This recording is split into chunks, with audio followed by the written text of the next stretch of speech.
Hi, everyone, and welcome back to another Chart of the Week. I'm Lisa Miller. Well, I was trying to decide what to share this week, given the short holiday week, and I was going through all the attributes, and I have 27 different economic attributes, things about rising tariffs, inflation, prices, violence, the trust in the media, all of these things.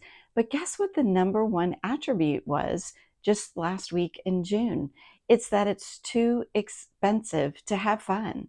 And so what's happening is just even finding these little joyful moments might seem out of reach. So I thought that would be a good message to dig into today.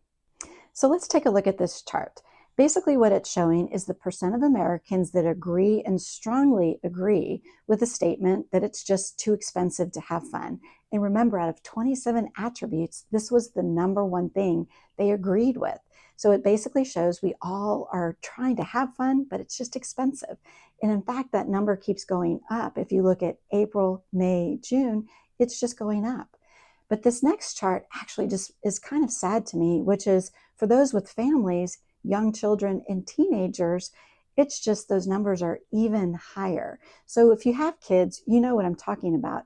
To go out with your entire family is just super expensive right now. But we're also seeing that among people that live in the West and then also millennials. So what's the so what, now what? What I want to encourage you to think about is how do you deliver more joy per dollar? The need for consumer fun has not disappeared. In fact, it's higher than ever, but the emotional math just isn't adding up.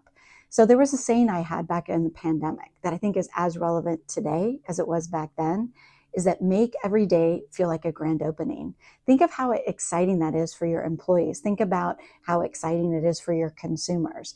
And we all need a little bit more joy and a little bit more fun. So that is what we're talking about, not about lowering prices and discounting.